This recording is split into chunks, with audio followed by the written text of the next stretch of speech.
I don't have a lot of memories of playing the original Resident Evil 4. At the time, I honestly, I didn't even really like Resident Evil 4. I had expectations of it being more like Resident Evil 2 or even 3. So when 15-year-old Slosh played it, it wasn't exactly what I was expecting.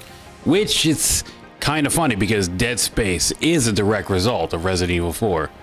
Now, at this point, there are nearly 20 games in my review queue, almost all of which were put there arbitrarily. Nice. Resident Evil 4 Remake, for instance, was only put on there because I hadn't played it.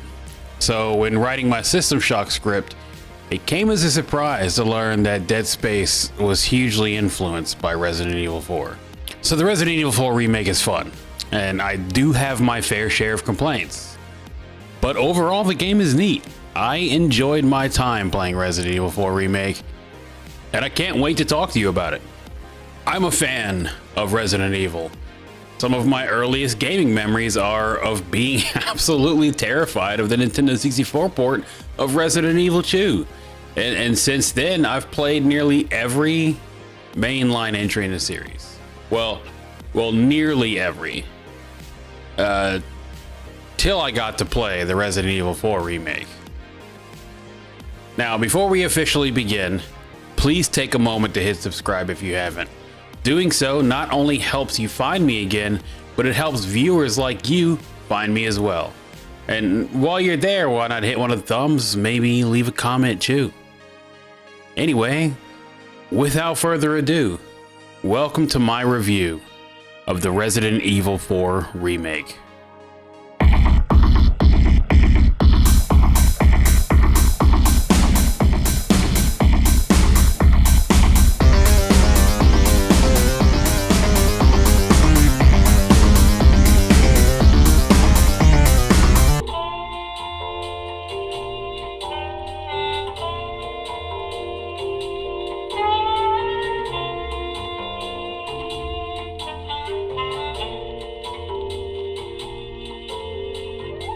When I first booted up the remake, I was pretty hype. As a huge Resident Evil 2 fan, I was excited to experience what was next for Leon. And, well, the world is atmospheric as hell. From the moment you take control of Leon, the world just feels alive. The village feels like it's always been there. The lake, surrounded by all those caves, it feels infinitely deep. The fish monster doesn't even feel like it's the biggest thing in the lake. And the castle feels ancient. The horrors its walls have seen feel innumerable. The sewers, while they contain many modern amenities, feel as though they follow the island's ancient caverns to route the foul fluids across the island. The world feels incredible. For me, the environment was a clear improvement over that of Resident Evil 2. Now, the atmosphere of these environments are also just perfect. When I was navigating around the underground laboratory while being stalked by that assassin, I was on edge the entire time I was in that area. And one of my favorite little immersive experiences when I finally got to Ashley herself and I discovered a Motorola Razr on the ground. And just that simple little thing let me know that when this particular set of events was happening, and it was awesome. It sent me down memory lane because 15-year-old Slosh absolutely wanted a Razr phone. And at the time, like, I don't know what my age range for this video is, but at the time, the Razr was like the coolest, hottest phone on the planet. Now, when I reviewed The Evil Within, one of my biggest complaints was the voice acting. The stairs are gone. We must be collectively losing our minds. Losing our minds.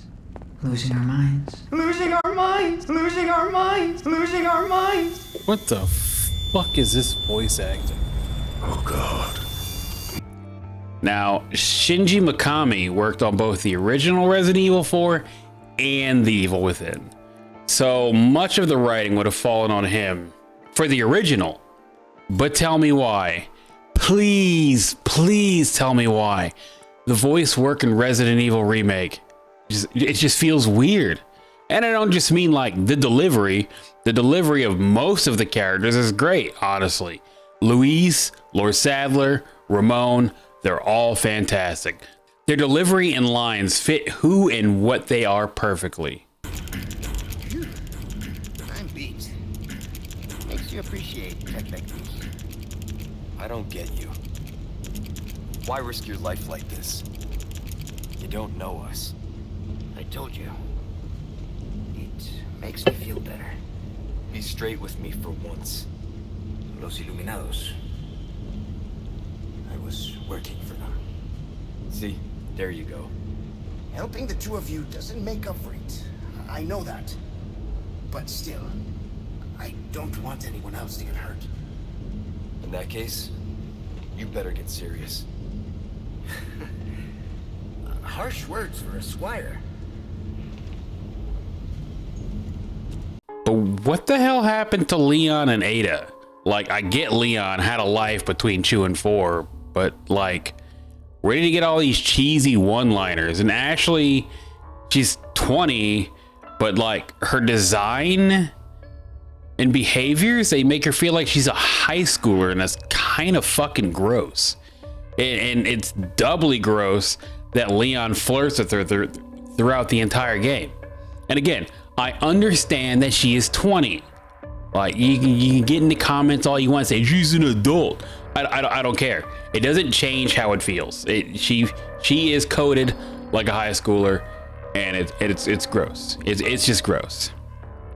Now, by the end of this, I was absolutely comparing the game to the movie Leon the Professional. Not that Leon the Professional is bad, but it started to get those vibes. And look, I get that the Japanese culture has different views on women and girls, but again, that does not make me feel less gross about it.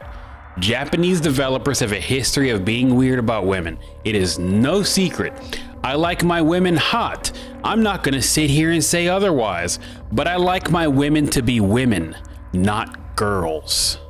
Anyway, why not tell me in the comments how Japanese games are better because the women are hotter or whatever? I don't know, fucking Lamau. Okay, so before I forget, Ada. Look, I fucking loved Ada in Resident Evil 2. Loved her. Her voice actor killed it. She brought Ada to life.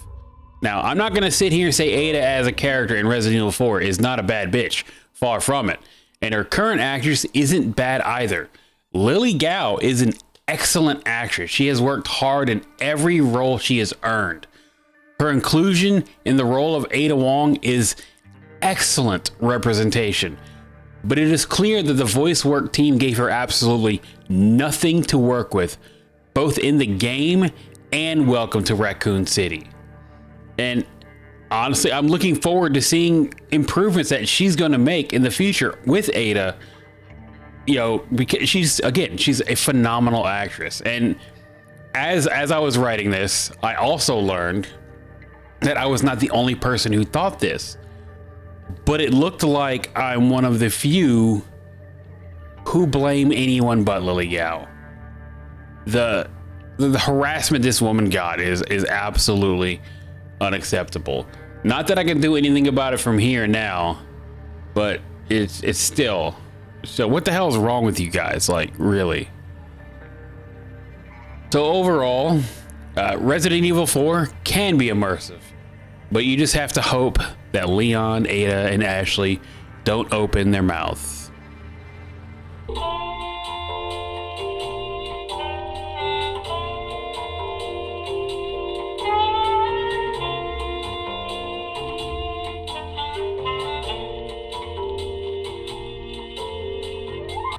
When actually engaging with Resident Evil 4, it's a genuinely good time.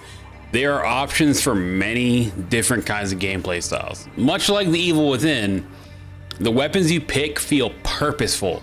I ran the whole game with 2 pistols, a shotgun, and a sniper rifle, and that alone made me feel like a machine.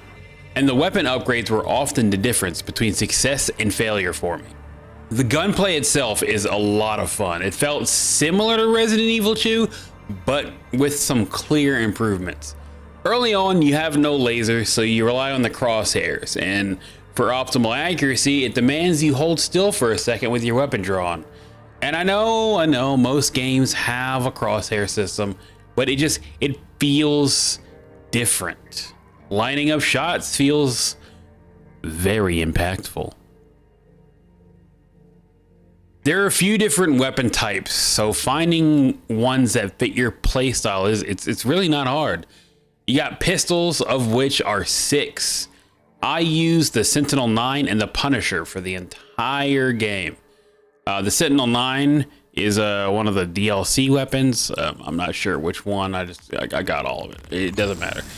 One of the pistols, the Sentinel 9, was for serious damage, and then I used the Punisher to help thin out crowds. And then you have shotguns, of which there's about 4 different versions. There's the Skull Shaker, another DLC weapon, the pump action, the riot gun, and the striker. I used the Skull Shaker early on just because it was cool as hell to use up until the moment that the riot gun appeared, and that is what I used until the very last moments of the game. I considered the striker for a minute, but it just took up too much space in my inventory. Now there's 3 SMGs for you lightweight auto fans. There's a TMP, an LE5, and a Chicago Sweeper. I used the TMP as an emergency weapon for when ammo was low for everything else that I was using. And using it helped me out, in a few pinches. And then I upgraded to the LE5, and I used it pretty regularly till the end of the game. Its penetration really helped me with large crowds. And granted, it's very low damage, so I swapped to a pistol to deliver the finishing blow with some power. Now there's a few rifles, of which is one assault rifle, the CQBR. I really only used it for like 30 minutes after acquiring it. It's neat, but I just found the ammo cost was just far too great to justify using it regularly. So I ended up using a Stingray to great success for most of the game. And with the little ACOG scope I found that the Stingray or other sniper rifles would just be very, very versatile. There's 3 Magnums, which are effectively the game's super strong pistols. I used the Killer 7 as a quick kill weapon on typically, hardened enemies who pose a higher threat than normal enemies. And it really helped level the playing field in that regard. And on leveling the playing field, I kept the rocket launcher on me at all times. Now, there's single use in this game, which honestly makes it great for an emergency weapon. I used one in the fight against Ramon, and well, I one-shot him. That was that was very anticlimactic.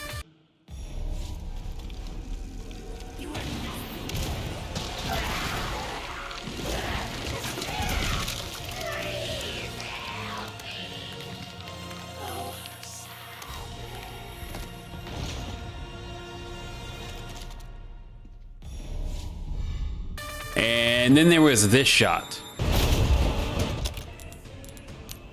Will this work? I'm not gonna be mad if it doesn't. I fucking missed. What the fuck? What the fuck? Combat itself is pretty rad too. If you shoot an enemy in the face or the legs, they stagger, allowing you to roundhouse kick or suplex them like an absolute fucking unit. Some enemies will grapple you, and you can either parry or let them grab you so you can surprise finish them with your knife. In the separate ways, the Ada Wong DLC, the standard melee is replaced by a grappling hook that pulls you to enemies, allowing Ada to, beat the shit out of them. The puzzles are pretty neat and plentiful, and if you pay attention, you can find many optional puzzles throughout the world as well. And of course, the mandatory ones. And you know me, I love a good puzzle. I wouldn't go into this game, however, and expect great puzzles. I found the puzzles in the earlier remake titles to be vastly superior. Now do not get me wrong, they are still fun puzzles. They didn't bring their best for this one. Now there's a fair amount more I can say about gameplay, but it's good. It's fun. The game is fun. And I honestly expect to revisit this in my free time in the near future.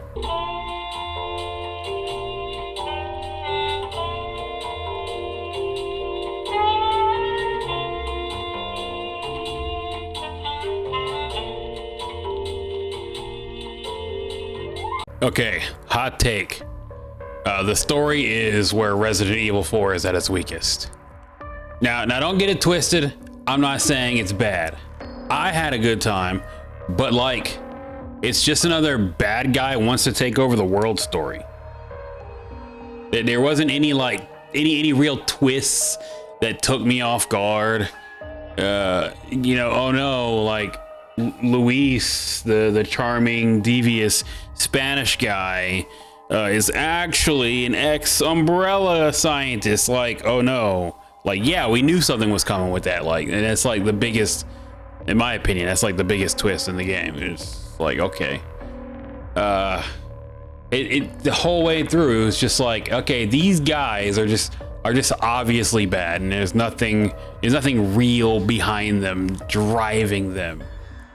Sadler tries to convince Leon that his goals are, you know, in unity and peace, but this guy literally tortured and sacrificed so many villagers in the areas. It just like it felt completely disingenuous. Either he's trying to pull one over on Leon, or the writers completely forgot that Sadler tortured and kidnapped the villagers. Like, I did, however, I really liked when they revealed Krauser was Ashley's kidnapper, and that him and Leon had bad blood. Though I couldn't tell you for the life of me why exactly they had bad blood. I think his motivations were pretty damn good, wanting to betray the United States government. His desire for power makes sense, but I'm not sure that working for the Los Illuminados was really the best means to that end. Sadler aims to dominate the world using the Plagas, and that means the US government too. So the people who sold Krauser out would soon be working with him, and Krauser could never find the justice that he was like looking to dole out. And I think that's pretty fucking sad. I think that's the saddest part about the game is Krauser just wanted justice. I was unable to play Separate Ways, but the TLDR for that is Ada was always looking out for Leon, even when he couldn't see it. And I thought that was hella romantic, and I was super into that. I wish I'd gotten to play it. I had to watch a playthrough instead, which is fine. It's fine. I still got the gist of it.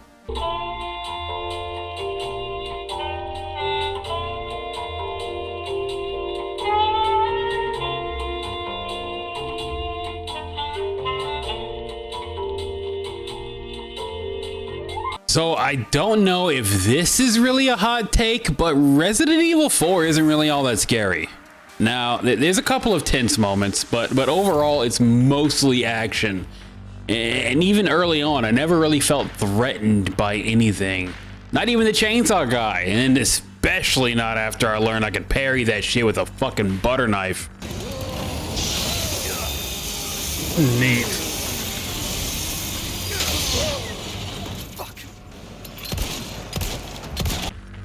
Some of the enemy designs, however, are pretty scary. Notably, the Verdugo really had me fucked up. It reminded me of the first time I saw Mimic when I was a child. Like it wasn't that it just reminded me. It managed to pull that childlike fear from the depths of my mind. It was like really cool. And that whole underground section of the game was just honestly where the horror in the game was like really shown off, and it never got better than that area. I also really liked the design of the spiders. They reminded me of the facehuggers from Alien, but they go on your back. Oh shit! And I totally forgot about this. Ashley's part in the game had me fucking peeking around every corner. Dude, that shit was awesome. Like, I really wish more of the game had been like that little bit of Ashley playtime, because being nearly completely helpless against those insane armored things, fucking awesome. It was awesome. And it was a real shame that there's only like one short section in this entire game that does that. And in my opinion, the game could only benefit from more moments like that, and where it's no longer just a power fantasy. Ashley's part is the game needed more of that.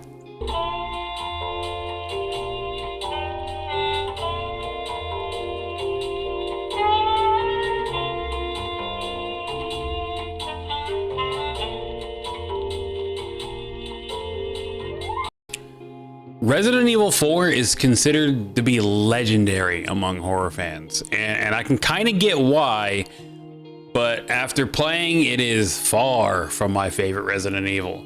And I want to be scared, not like, I'm not trying to like cower in a corner or anything. I just want to be scared. I want to feel threatened. It did not take long at all for me to feel like a one-man army. Now, the enemy designs are cool as hell, and some of them are even pretty fucking scary. The actual gameplay, despite affecting how scary the game is very, very, very fun.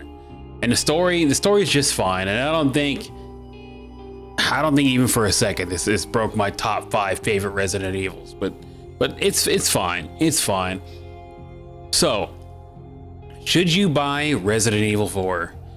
If you're looking for a really flashy cinematic experience, sure, it's basically a Marvel movie. Or maybe you want to experience the whole game in a DLC and all. Sure, that's going to be a buy for sure. But if you're hoping for a unique and scary experience, I recommend playing earlier titles in the series. I personally like the Resident Evil 3 Remake a lot more than I like this. In fact, the first upload of this channel was a speed run I had done of Resident Evil 3 that I'd done a few years back. Now, I'm not saying it's bad. It's just, it's not scary. It's not the least scary horror game I've played this year. But it's pretty fucking close, man. Now, I went sailing for my copy, and honestly, I'll probably never really play it again. Whereas I own 2 copies of Resident Evil 2 Remake and the Resident Evil 3 Remake. To summarize, Resident Evil 4 Remake is mid as fuck. Well, that's the end of the video. Thanks for hanging out. Be sure to visit deadscenemedia.com to see all of my socials, which include Patreon, Twitch, TikTok, Kick, you know, the works. Well, okay then. Bye. Bye-bye now. Adios. Farewell. Auf Wiedersehen. Arrivederci. Annyeong. Annyeong. Yes, annyeong. Das vidanya. Au revoir. Goodbye.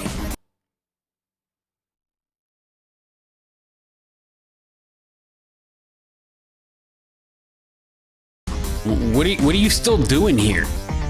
What are you waiting for? The video is over, dude. You gotta go. Go watch something else, anything else. I'm sure Ryan Hollinger has released a video this week. Go watch that. Come on, man. Get out of here. Gone. Get gone and come back from another video. Get.